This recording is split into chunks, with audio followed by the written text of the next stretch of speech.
दोस्तों पहले ये बात 2020 में हुई थी, फिर 21 में, फिर 22 में और फिर 23 में भी हुई थी भाई।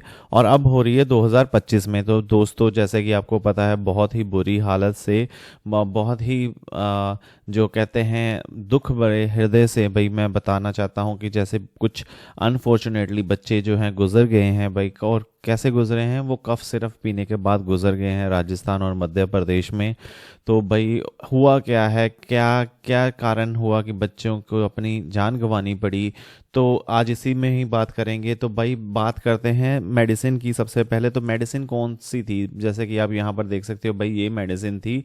चाहो तो इसके बारे में और भी सर्च कर सकते हो, बट इस मेडिसिन का जो कंपाउंड नेम है वो भाई ये है, ठीक है। इसका नाम है डेक्स्ट्रोमेथोर्फन हाइड्रोब्रोमाइड, ठीक है। ये सिरप होता है भाई जो बच्चों को दिया जाता है ताकि उनकी जो खांसी है उससे क्या हो जाए, उनको राहत मिल जाए। और ये सिरप बनाती कौन है? कई कंपनियां बनाती हैं और ये फ्री में देते हैं भाई। जो जैसे पीएम आवास योजना के तहत जो फ्री मेडिसिन मिलती है ना भाई, ये उसमें से एक सिरप है, ठीक। और ये क्या है भाई, बच्चों को दिया जाता है ताकि उनकी जो सिचुएशन है वो ठीक हो सके। बट अब हुआ क्या है भाई, बच्चे इसे को पीकर बीमार कैसे हो गए? तो ऐसा है भाई, राजस्थान में क्या होता है, एक फैमिली डॉक्टर के पास आती है, ताराचंद योगी जिन उनका नाम है।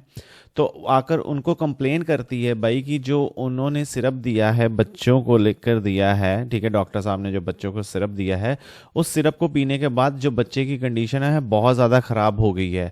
तो डॉक्टर क्या करते हैं, अपने आप को डिफेंड करने के लिए वो कहते हैं कि नहीं ऐसा कुछ नहीं है, मैं क्या करता हूँ खुद सिरप पीकर दिखाता हूँ आपको। और साथ ही साथ डॉक्टर ने क्या करा, अपने एम्बुलेंस ड्राइवर को भी सिरप पीने को कहा। तो क्या होता है भाई, कुछ ही घंटे बाद क्या होता है कि जो इन्होंने जो सिरप पिया होता है, इनके सिरप पीने के बाद इनकी भी हालत ख़राब हो जाती है। और इसके साथ साथ क्या होता है भाई, ये जो है बेहोश मिलते हैं अपनी जहाँ पर इन्होंने गाड़ी पार्क करी होती है वहाँ पर बेहोश मिलते हैं। और बिल्कुल सेम टू सेम क्या होता है, ऐसा ही हाल होता है अपने इनके जो एम्बुलेंस ड्राइवर का था। तो भाई इससे मतलब ये तो समझ में आ जाता है कि भाई जो चाइल्ड की फैमिली थी वो सही कह रही थी कि सिरप में एक्चुअल में कुछ है। तो अब क्या होता है भाई, तो सिरप में था क्या? सिरप में भैया अगर आप इस कंपाउंड के बारे में सर्च करोगे तो भाई ये जो मैथोर्फन है, ठीक है, ये कंपाउंड क्या है, यूजली सेफ माना जाता है, ठीक। यूजली क्या है कि भैया मेडिसिन में डलता है ये कंपाउंड, ये जो एलिमेंट है। और ये जो दवाइयों में खास करके कफ सिरप्स में ये सबसे ज़्यादा इफ़ेक्टिव माना जाता है। बट क्या होता है कि भैया जब अगर इसकी मात्रा हाई डोज में हो जाए, क्योंकि इसमें एक लिमिटेड डोज में ही क्या कर सकता है, ये आपको हेल्प करता है। बट अगर हाई डोज में अगर आप इसको कंज्यूम करोगे तो आपको क्या होगा भाई, जैसे कि लॉस ऑफ कॉन्शियसनेस, आप बेहोश हो जाओगे, आपको चक्कर आने लगेंगे, जैसा कि डॉक्टर और एम्बुलेंस ड्राइवर के साथ हुआ था। और साथ ही साथ क्या होता है कि बच्चों में तो भाई ये और भी ज़्यादा खतरनाक है, क्योंकि आप मान के चलिए भैया कोई एक बंदा जो कि पूरा फुल अडल्ट है वो पी रहा है और वो बेहोश हो रहा है, तो बच्चे जो कि 4-5 साल के हैं उन क्या क्या हाल करता होगा। तो उनमें बहुत ज़्यादा भाई पॉइजनिंग हो जाती है, ब्लड पॉइजनिंग हो जाती है, ठीक है। और कई बच्चे तो बेचारे इसको पीने के बाद उठ भी नहीं पाते। तो ये बहुत बहुत ख़तरनाक है, किस में, हाई डोज में। तो यही अब कारण निकल कर सामने आ रहा है भाई कि जो इसका डोज है वो काफ़ी हाई था मिला। जो इसके सैंपल्स इन्होंने तमिलनाडु भेजे थे, ठीक है। किसने भेजे होंगे भाई, मिनिस्ट्री ऑफ हेल्थ ने भेजे हैं तमिलनाडु में सैंपल्स टेस्ट करने के लिए। तो उसमें काफ़ी ज़्यादा हाई मात्रा में इस कंपाउंड को पाया गया। साथ ही साथ भाई अगर बात करें हम सिमिलर केसेस की, ठीक है भाई, अगर देखिए ऐसे केसेस अगर हो रहे हैं, ठीक, चलो मान लेते हैं कि भैया अभी इंडिया डेवलपिंग कंट्री है और उसमें क्या है, काफ़ी इश्यूज आएंगे। बट ये है कि भैया अगर इश्यूज आ रहे हैं और उसको हम टैकल कर रहे हैं और उस इश्यूज से सीख रहे हैं ताकि वो फ्यूचर में दोबारा आए ना, तो क्या ऐसा कुछ हो रहा है भाई? ठीक है, तो भाई मैं आपको बताने की कोशिश करता हूँ। देखिए 2022 में क्या होता है, गाम्बिया, ठीक है, आप चाहो, क्योंकि इंडिया क्या करती है, ये छोटी कंट्री है भाई, इंडिया क्या करती है भाई, महान बनने के लिए क्या करती है, छोटी कंट्रीज़ को, अंडर प्रिविलेज कंट्रीज़ को क्या करती हैं, कुछ फ्री मेडिसिन बेचती हैं। तो 2022 में क्या करा कि भैया 4 कफ सिरप्स जो मैन्युफैक्चर करते थे, मेडन फार्मास्यूटिकल्स, हरियाणा की ये कंपनी थी भाई, उन्होंने क्या करा कि भाई ऐसे ही सिरप में क्या कर दिया था, कुछ टॉक्सिसिटी डाल दी थी, जो जिसके कारण क्या हुआ कि भाई 70 बच्चों को अपनी जान गंवानी पड़ी, और उसके चलते जो 70 बच्चे थे उनकी जो किडनी फेल हो गई थी गाम्बिया में। आप चाहो तो इसके बारे में और भी पढ़ सकते हो भाई, कि बहुत ज़्यादा डरावना डेटा है, ठीक है। वर्ल्ड और हेल्थ ऑर्गेनाइजेशन ने ये कंफर्म करके बताया था कि भाई जो सिरप थे उसमें बहुत ज़्यादा टॉक्सिसिटी थी, बहुत ही ज़्यादा क्या थे भाई, नशीले पदार्थ थे, और बहुत ही ज़्यादा क्या थे, जहरीले पदार्थ थे, ठीक है, नशीले नहीं जहरीले पदार्थ थे। तो इसके चलते क्या हुआ, बच्चों की मौत होगी। तो भाई आप इमेजिन करके देख सकते हो कि भाई इंटरनेशनल लेवल पे इंडिया की क्या इमेज बनी होगी इसके साथ। और दूसरा भाई उज़्बेकिस्तान, ये भी इंटरनेशनल मामला है भाई, जहाँ पे कफ सिरप किसने दिया था, मैरियन बायोटेक ने, ये नोएडा की कंपनी थी भाई, जिसके चलते 18 बच्चों को अपनी जान से हाथ धोना पड़ा। और इसके चलते भैया DEG और EG, ठीक है, ये आप चाहो तो इसके बारे में, ये भी बहुत ज़्यादा जो खतरनाक, ठीक है, पॉइजनस, ठीक है, जहरीली प्रोडक्ट होते हैं, जो कि कंपनी ने जानबूझकर डाल दिए थे इस सिरप्स में, ताकि वो जो एक्चुअल प्रोडक्ट होता है उसको बचा सकें, ठीक है, उसकी सेव कॉस्ट को बचा सकें। और साथ के साथ भैया जम्मू में अगर मैं आपको वो भी दिखाऊंगा भाई कि कैसे हुआ था, ठीक है, कौन से प्रोडक्ट होते हैं। पर उससे पहले अगर बात करें भाई जम्मू की, हमारे अपने भारत देश की, तो इसमें भी क्या हुआ था कि भाई 12 बच्चे जो हैं यूनियन टेरिटरी के मर गए थे कफ सिरप के बाद, ठीक है, जो कंटेमिनेटेड था किससे, DEG से। तो DEG होता क्या है भाई, देखिए ये होता है भैया, ठीक है, डाई एथनाइल ग्लाइकोल, ठीक है, ये होता है जहरीला पदार्थ। ये जहरीला पदार्थ किस में यूज़ होता है, ये होता है प्लास्टिक बनाने के लिए।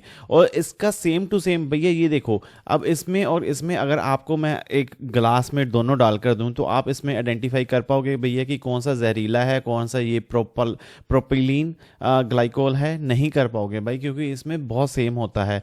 तो इसी चीज़ का क्या करती है कंपनीज फ़ायदा उठाती हैं। ये होता है भाई जहरीला, ये होता है हमारे ह्यूमन कंजम्पशन के लिए, जो एक्चुअली कफ सिरप्स में डलना चाहिए। बट क्या करती हैं, इसी चीज़ का फ़ायदा जो ये कंपनीज होती हैं, ये इसको फ़ायदा उठाने की कोशिश करती हैं, क्योंकि इसमें क्या है भाई, अनटिल अनलेस आपके पास बहुत अच्छा कुछ लैब सेटअप है, तभी आप आइडेंटिफाई कर पाओगे भाई कि कौन सा जहरीला है और कौन सा क्या है, फिट है ह्यूमन कंजम्पशन के लिए। तो इसके चलते मिलावट इस केमिकल की हो जाती है, किस में हो जाती है भाई, मेडिसिन में, सिरप्स में। तो क्या करती है भाई, कुछ पैसा बचाने के लिए। बट पैसा बचाने के लिए क्यों भाई, देखिए ऐसा होता है कि क्योंकि देखिए अब हमने एक चीज़ तो समझ ली, जो ये प्रोडक्ट्स हैं ये जाते हैं अंडर प्रिविलेज्ड को, अंडर प्रिविलेज्ड यानी कि जो गरीब वर्ग के लोग हैं उनको मिलते हैं, ठीक है। अब गरीब वर्ग के लोगों को मिलते हैं तो ठीक है भाई, और गवर्नमेंट की स्कीम के अंडर मिलते हैं, फ्री ऑफ कॉस्ट मिलते हैं। तो जाहिर है कि भैया कंपनी तो नहीं दे पाएगी फ्री ऑफ कॉस्ट, कंपनी को तो पैसा चाहिए अपने ऑपरेशंस रन करने के लिए। तो इसके चलते क्या है भैया, गवर्नमेंट क्या करती है, गवर्नमेंट उनको पैसा देती है। बट अब गवर्नमेंट का प्रोसेस क्या होता है, गवर्नमेंट का प्रोसेस होता है टेंडर के थ्रू। तो टेंडर भरोगे भैया, आपको जो सबसे लोएस्ट बिडिंग होगा उसको ही जो है वो ऑर्डर्स मिलेंगे। अब क्या होता है भैया, जो कम से कम जो टेंडर फिल करने के लिए जो एक रेस है, कंपटीशन है कि भैया मेरे को टेंडर मिल जाए, तो कुछ कंपनीज क्या करती हैं, इस लेवल तक का अपने आप को नीचे ले आती हैं प्राइस रेंज, कि बस उनको टेंडर मिलना चाहिए। बट बाद में जब मिल जाता है, जब ऑपरेशंस नहीं रन हो पाते हैं प्रॉपरली, जब उनको जो है सेविंग्स, जो मार्जिन है वो उसके चलते क्या है कि कम होते हैं, तो ये जो हेरा फेरी है तब शुरू हो जाती है। तो क्या करती हैं भाई कंपनियां, कि अपने आप को प्रॉफिट में डालने के लिए और ज़्यादा से ज़्यादा प्रॉफिट लाने के लिए, क्योंकि ये क्या होता है भाई, ये बहुत चीप प्रोडक्ट है, ठीक है। अगर आपको मान लीजिए ये 100 रुपये की बोतल मिल रही है तो यही बोतल जो आपको मिलेगी वो 500 रुपये की मिलेगी। तो मतलब एक एग्जांपल है, तो जिसके चलते आप मान लीजिए कि भैया 5 गुना तो आपका यहीं से ही प्राइस बढ़ जाएगा। तो इसी चीज़ को बचाने के लिए भाई क्या करती हैं कंपनियां, ये हेरा फेरी करती हैं। तो ये अभी क्वेश्चन मार्क ये है भाई कि भाई इस चीज़ को कंट्रोल क्या गवर्नमेंट नहीं कर सकती क्या? आप कमेंट करके बताइए कि भैया आपकी क्या राय है। और साथ के साथ भाई दिल्ली में भी ऐसा केस हुआ था 2021 में, जहां पर क्या हुआ था, यही सेम पॉइजनिंग हुई थी, ठीक है। उसमें भी क्या हुई थी भैया कि जो डीईजी और ईजी कंटेमिनेशन हुए थे, वो बच्चे मर गए थे, काफ़ी बच्चे मर गए थे। और साथ के साथ अब देखिए भाई, अब क्वेश्चन ये है, ठीक है, 2 क्वेश्चन मेरे मन में आ रहे हैं भाई। तो अगर आपको इनका आंसर पता है तो भाई कमेंट करके आप इसके बारे में भी बता सकते हो। अब क्या होगा भाई, अब क्या करेगा, रिस्पॉन्सिबिलिटी किसकी? ठीक, अब क्या करेगा भाई, जैसे हम रेस में देखते हैं ना, ये क्या करते हैं, ये बक होता है, ठीक है। इसको जो आप अगर देसी भाषा में समझो तो भैया डंडा, ठीक है। हम क्या करते हैं, एक रनर, एक प्लेयर दूसरे प्लेयर को पास कर देता है, ये रनर, ठीक है, ये डंडा जो भाग कराता है। तो भाई अब क्या है, मतलब अब यही सेम काम अब यहाँ पर होगा, ठीक है। हु इज़ रिस्पॉन्सिबल, भाई रिस्पॉन्सिबिलिटी किसकी है?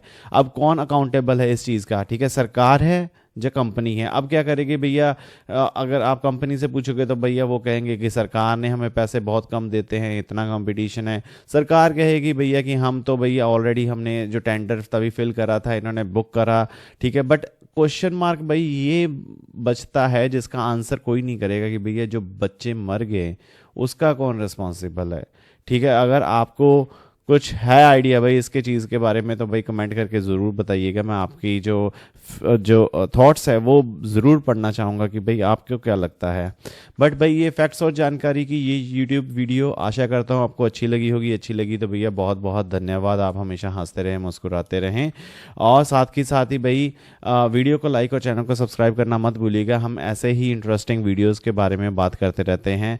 डिजिटल दौलत भाई एक और यूट्यूब चैनल है, चाहो तो इसको भी सब्सक्राइब कर सकते हो। इसमें हम यूजली क्रिप्टो करेंसी और साथ ही स्टॉक मार्केट के बारे में बात करते रहते हैं। मिलते हैं अगली वीडियो में, तब तक के लिए धन्यवाद।